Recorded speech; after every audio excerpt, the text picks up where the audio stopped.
Bienvenue, je suis Perrine Corvézier, la fondatrice d'Azimut. Azimut, c'est le guide des parents pour une orientation scolaire et professionnelle sur mesure avec votre enfant. Nous nous appuyons sur près de 100 spécialistes de l'orientation pour vous informer et vous conseiller. Pour découvrir l'ensemble des ressources Azimut, rendez-vous sur azimut-orientation.com. Vous pourrez notamment vous inscrire à notre newsletter. Je laisse place maintenant au contenu de cet épisode. Bonne écoute. Dans un monde où la sécurité alimentaire devient un enjeu géopolitique majeur, où la préservation des milieux et des ressources est capitale, où les ressources fossiles s'épuisent, l'agriculture et la bioéconomie sont au cœur des plus grands défis de notre siècle. Alors je suis à Beauvais, chez Unilassal, et je vais interviewer 3 représentants du parcours agronomie. Anne Combeau, directrice de formation, Louis Castelier, qui est étudiant en 2e année, et Éloi Poquet, qui est étudiant en 4e année. Anne, je me tourne vers vous pour commencer et pour que vous puissiez me dire quels sont les grands défis auxquels un ingénieur agronome doit répondre. Alors, tout d'abord, qu'est-ce qu'un agronome? Parce que c'est peut-être pas forcément évident pour tout le monde. Dans sa version très courte, on pourrait penser que c'est celui qui s'occupe uniquement des champs, dans l'origine en fait du mot, mais pas du tout, c'est bien plus large que ça, puisqu'on pourra le voir après quand on parlera des métiers. On peut aller des banques aux assurances, bien sûr, à tout ce qui est aussi la production végétale et animale. Donc déjà, l'agronome, c'est quelqu'un qui peut exercer un métier très varié selon les entreprises dans lesquelles il exerce. Et donc, de fait, il est confronté à des défis pluriels, variés. Et donc, si on prend le changement climatique, ça induit finalement des variations géographiques des cultures, pas que dans le monde, aussi en France, on constate une évolution de la répartition des cultures. Mais faire du maïs, par exemple, ou on va prendre l'exemple du tournesol en centre de la France ou dans le nord, comme on peut l'avoir maintenant, ben, ça ne veut pas dire les mêmes itinéraires techniques, ça veut dire de nouvelles références. Et il faut accompagner finalement les agriculteurs dans ces nouvelles références liées au changement climatique. C'est aussi trouver les bonnes variétés pour finalement utiliser moins d'eau, parce que la gestion de l'eau est un des défis crucial du moment. Donc, avoir une sélection des variétés qui sont adaptées au meilleur contexte, à la fois de sol et de climat dans lequel ils sont. C'est aussi, donc là, c'était plutôt tout ce qui est lié au climat. Si on parle d'implantation de nouvelles cultures, il faut aussi accompagner l'installation de nouvelles filières dans les territoires. Et donc là, il faut sortir vraiment de l'agriculture pour aller dans du multi-acteur, discuter aussi avec les collectivités territoriales pour les plans alimentaires divers et variés. Il y a aussi les défis de l'évolution sociétale, avec l'évolution de l'alimentation, de la prise en compte de plus en plus de la santé dans l'alimentation, que se doit d'accompagner aussi l'ingénieur agronome. On a, si on revient sur un plan plus nature, l'effondrement de la biodiversité, qui est peut-être le plus gros défi, plus conséquent encore que le changement climatique. Et donc, c'est comment continuer à produire tout en préservant cette biodiversité et au sens plus large, les ressources naturelles au sein d'un territoire. Et puis, on revient de plus en plus à ce rôle multifonction de l'agriculture qu'on avait peut-être un peu oublié. Et donc, la vocation aussi sur les filières énergétiques, la participation de l'agriculture à produire de l'énergie qui revient de plus en plus dans les filières agricoles actuellement. Très intéressant, merci beaucoup Anne. Louis, je vais me tourner vers vous. Vous êtes étudiant en 2e année à Beauvais, à Unilassal Beauvais, et j'aimerais savoir en quoi étudier ici est une expérience unique. Alors déjà, pour commencer, on est sur un campus avec presque 2000 étudiants. Donc c'est vrai que c'est quand même un cadre qui est assez sympa parce qu'on est entouré de forêts. Donc déjà, ça c'est pas mal. Et il y a quand même beaucoup de résidences. Donc beaucoup d'étudiants logent sur le campus. L'école favorise aussi beaucoup les travaux de groupe, donc qui permettent de développer des compétences en travail d'équipe. Et on a beaucoup d'espaces de travail qui permettent donc de développer des projets dans la filière agricole. On a par exemple des salles de coworking au niveau de la bibliothèque universitaire. Donc la bibliothèque universitaire et l'APEX, qui est un laboratoire numérique. On a aussi donc beaucoup de pratiques, notamment en agronomie, on a des laboratoires en biologie végétale, une serre où on peut y faire donc, développer certaines plantes et les suivre tout au long d'un semestre, des sorties pédagogiques des visites de ferme et l'école a aussi des parcelles d'agroforesterie pour aller étudier les sols et avoir une pratique culturelle différente. Et on a une ferme pédagogique au sein de l'école où il y a aussi des vaches et des cultures qui sont pratiquées. Et on peut faire des visites sur une journée et pouvoir voir les différents processus qui s'y déroulent. La formation agronomie et agro-industrie en ingénieur, elle est ouverte à tous, même aux enfants qui ne viennent pas du milieu agricole.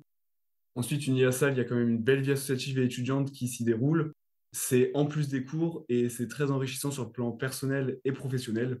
Moi, je le dis tout le temps, mais l'expérience Unilassal, elle se vit et se ressent sur le campus. Merci Louis. Vous avez évoqué la vie associative et j'aimerais que, Éloi, vous puissiez nous dire en quoi est-ce que c'est un atout pour les étudiants, cette vie associative à Unilassal-Beauvais? Donc effectivement, sur le campus d'Unilassal-Beauvais, nous avons une vie associative riche et diversifiée. Donc on compte pas moins de 84 commissions et associations qui touchent des domaines variés allant du sport, de l'art, de la culture et de l'événementiel. Parmi ces associations, certaines sont liées directement à la formation. Je pense notamment à AgroTeam, qui participe au pilotage de la ferme, qui est force de proposition aussi des projets de développement. Je pense notamment à l'atelier de transformation laitier ou à l'atelier de vente directe qui ont été inaugurés il y a quelques semaines. Je prends notamment aussi l'exemple de Vache Expo, qui est une association gérée par des premières, deuxième années post-bac et donc qui participe chaque année au Trophée international de l'enseignement agricole, qui est un concours organisé pendant le Salon international de l'agriculture et donc pour lesquels l'association emmène une vache et va présenter une vache à ce concours. Je pense notamment aussi à la com biodiversité qui développe des projets sur le campus favorisant la biodiversité. Donc notre campus est d'ailleurs grâce à eux labellisé LPO. Je prends notamment aussi l'exemple de Solidaritaire qui est lauréate du prix de la Semaine européenne de réduction des déchets en 2024. Donc, toutes ces associations, par leur niveau, nous permettent de développer des compétences transverses comme la gestion de projet, la gestion d'équipe et aussi des compétences spécifiques comme par exemple la trésorerie qui va nous permettre de développer la gestion financière, la comptabilité. Les sponsors, les responsables sponsors nous permettent aussi de développer certaines compétences en démarchage et sur l'aspect commercial. Donc, toutes ces compétences vont être valorisées plus tard et vont nous permettre de développer des savoir-faire métiers qui vont être valorisés dans un premier temps pour la recherche de nos stages, mais aussi dans la recherche de nos futurs métiers et dans les entreprises qui nous embaucheront plus tard. Anne, Éloi vient de reparler des métiers. Vous avez ouvert cet entretien en abordant quelques métiers que peuvent exercer les ingénieurs agronomes. Est-ce que vous pourriez nous expliciter les différents métiers possibles après cette formation d'ingénieur en agronomie et agro-industrie? Alors effectivement, Éloi l'a redit, il y avait beaucoup de débouchés en fin de cursus. Et finalement, on accompagne aussi cette multiplicité des débouchés avec 10 parcours possibles sur les 2 dernières années de la formation pour permettre aux jeunes d'avoir vraiment des compétences accrues en fonction de l'orientation métier qu'ils veulent se donner en début de carrière. Donc ça peut aller vraiment de la recherche en sélection variétale, du conseil, que ça soit du conseil technique auprès des agriculteurs plutôt pour l'élevage ou le végétal, mais ça peut être aussi du conseil en agro-environnement, du conseil bancaire, du conseil en assurance, en gestion.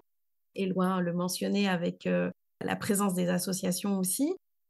Alors, on donne aussi une dimension internationale à notre formation, donc il y a la possibilité aussi d'accompagner des projets beaucoup plus internationaux ou au contraire de développement plus locaux, territoriaux, sur le développement de nouvelles filières. Si on est aussi la dimension internationale, vous en parliez en toute introduction, le côté géopolitique avec les marchés de grains internationaux, donc des métiers plutôt autour du trading. On peut avoir, si on va sur des secteurs plus agroéquipement, des postes de formateurs techniques ou de chefs produits. On l'a évoqué tout à l'heure, les énergies qui reviennent en agriculture, donc l'accompagnement de projets de développement d'énergie renouvelable, mais en lien avec l'agriculture. Et puis aussi, finalement, On n'a pas besoin d'un diplôme d'ingénieur pour être agriculteur, mais j'ai l'habitude de dire qu'on a besoin d'ingénieurs dans les exploitations. Et donc, c'est pas forcément le poste vraiment en sortie de diplôme, mais on a une part conséquente de nos jeunes qui retournent à l'exploitation agricole, très souvent avec une volonté de diversifier ce qui se fait sur l'exploitation agricole, avec ce réchauffement climatique, ces nouvelles cultures, eh bien, d'innover dans les itinéraires techniques et de participer au déploiement des nouvelles filières. Et ensuite, on a la possibilité d'accompagner les jeunes qui veulent poursuivre en recherche, et donc un parcours recherche avec une poursuite en thèse. Ok, parfait. Louis, vous êtes en deuxième année. Je serais curieuse de savoir comment est-ce que vous vous y êtes pris et comment est-ce que vous conseillez de faire pour faire le bon choix d'études. Alors déjà, l'école, elle est ouverte à toutes les personnes qui ont un penchant scientifique. C'est vrai que quand on est en terminale, c'est pas toujours très simple de choisir qu'est-ce qu'on veut faire, qu'est-ce qu'on veut étudier et quelle est notre passion. C'est vrai qu'en choisissant une IASAL, on a quand même le choix de s'orienter dans la filière qui nous intéresse. Chaque semestre, on peut choisir d'étudier donc une filière différente. Donc moi, j'ai quand même préféré choisir agronomie et agro-industrie. On a un bel accompagnement de la part des professeurs. On peut aller les voir dans leur bureau. Ils peuvent nous envoyer les supports de cours. Quand on arrive en première année, je sais que c'est pas toujours très simple de suivre des cours en amphithéâtre, aller en TD. Le campus est quand même assez grand, mais on a un système de parrainage qui se fait avec les deuxièmes années qui nous permet donc de mieux se retrouver dans l'école. Et on a aussi un appui de la part des salariés et des professeurs sous forme de tutorage. Donc si on a une question, on peut leur envoyer un mail, on peut avoir un rendez-vous avec eux, ça sur ça, il n'y a pas de problème. Et on a aussi quelques cours en début de semestre qui nous permettent d'avoir des conseils sur la prise de notes et sur la façon de se comporter en amphithéâtre pour mieux réussir ses études. C'est vrai que donc il y a quand même une belle relation qui se fait entre les élèves et les professeurs. Et on a aussi beaucoup plus de pratiques. Ça, c'est vrai que ça se fait pas dans toutes les écoles, mais on a quand même des stages qui se font entre les années. Donc un stage ouvrier, et on a aussi des terrains appliqués au cours des semestres pour alterner quand même entre théorie et pratique. Et il y a quand même aussi une force dans l'école, c'est le réseau alumni. Comme l'a dit Anne, il y a un centre des carrières qui permet donc d'accompagner les élèves dans leur vie étudiante, mais aussi dans leur vie professionnelle. Et donc on peut contacter les anciens élèves de l'école pour avoir donc des retours d'expérience ou tout simplement trouver un stage dans leur entreprise actuelle. Super, merci beaucoup.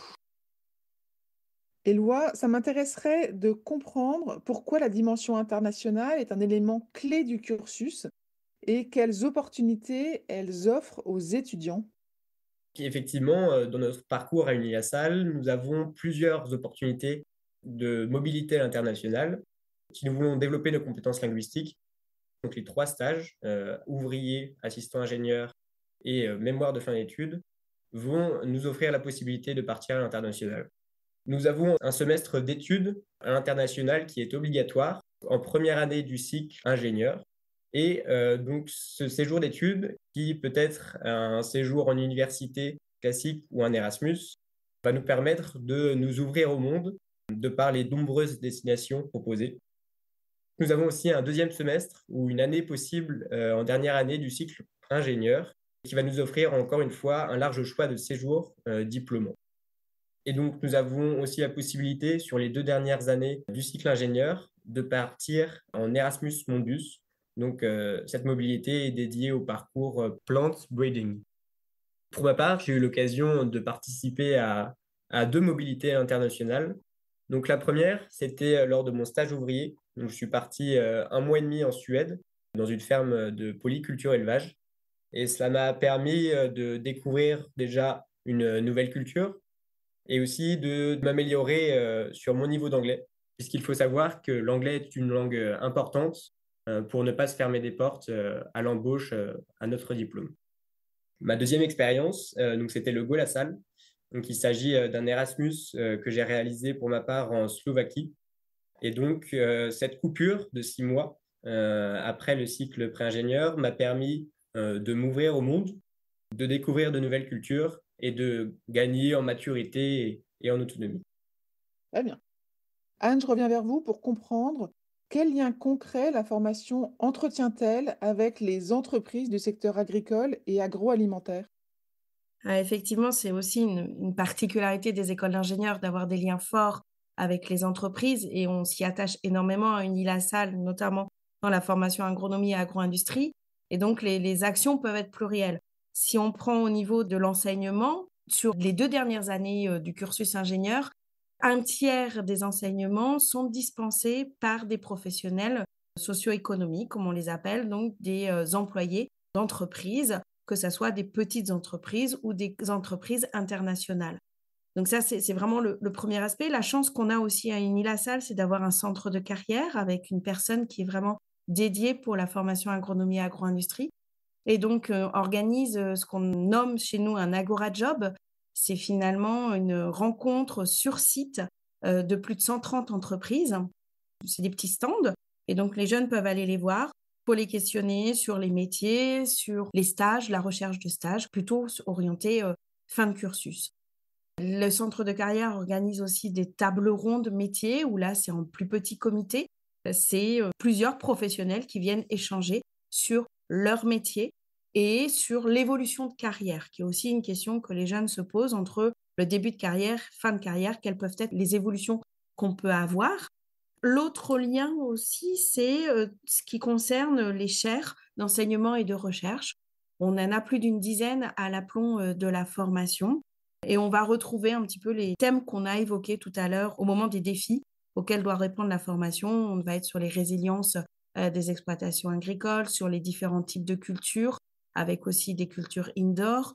On va avoir, une chaire qui va être plutôt sur le risque assurantiel dans les exploitations agricoles et aussi sur l'entrepreneuriat agricole. Et le dernier point où on a, un lien avec, les entreprises, ce sont les conseils de perfectionnement, où là, en fait, pour toute évolution auquel on pense dans la formation, eh bien, on prend un temps, en général, une journée, avec des acteurs cibles de vraiment la filière concernée par l'évolution de cette formation et on échange avec eux si l'évolution qu'on souhaite faire dans nos enseignements correspond avec leurs attentes futures, de salariés de cette filière. C'est clair. Anne, vous avez évoqué le fait que certains étudiants allaient reprendre une exploitation agricole à l'issue de leurs études. Est-ce que vous pouvez m'expliquer comment la formation d'Unilas à la Beauvais les accompagne? Alors là, on est vraiment sur un des points forts de l'école, hein, même reconnu par, le ministère de l'Agriculture, où on est, vraiment reconnu pour, favoriser l'entrepreneuriat agricole sur notre campus. Et donc, ça se décline avec, finalement un pôle entrepreneuriat qui est vraiment dédié aux jeunes et aussi aux alumni ou, aux entreprises extérieures qui veulent être accompagnés dans le développement de projets. Mais concernant les étudiants, en fait, mes collègues les accompagnent de l'émergence de l'idée à la construction, du projet, donc un pôle entrepreneuriat très actif. On a aussi ouvert depuis maintenant, plus de 10 ans, une spécialisation en dernière année du cycle ingénieur sur l'entrepreneuriat, où les jeunes, dans le cadre de cette spécialisation, peuvent venir avec leur propre projet et du coup s'aider, de leurs camarades, faire une équipe avec leurs camarades pour développer leur projet pendant leurs études. Donc finalement, ils gagnent du temps.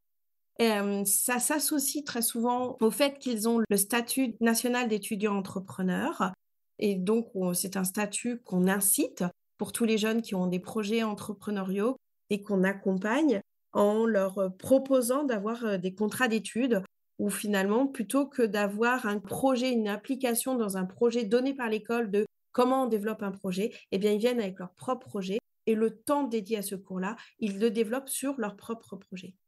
Et puis, dernière chose, on a une particularité, c'est que finalement, Louis l'a dit tout à l'heure, la formation n'est pas ouverte qu'aux enfants d'agriculteurs, mais on a une forte proportion d'agriculteurs, de filles ou fils d'agriculteurs dans nos effectifs et avec, des histoires familiales diverses et il nous arrive régulièrement d'accompagner nos jeunes qui doivent reprendre l'exploitation agricole au cours de leurs études et donc alors que dans la vie professionnelle, finalement, la double activité agriculteur et salarié d'une entreprise se développe, eh bien, on a pris la décision, il y a 4 ans maintenant, d'accompagner ces jeunes et de reconnaître la double activité étudiant-agriculteur. Donc là aussi, on l'accompagne. Et donc, ça nous permet de vraiment mettre en situation d'entrepreneuriat nos jeunes, quel que soit leur projet.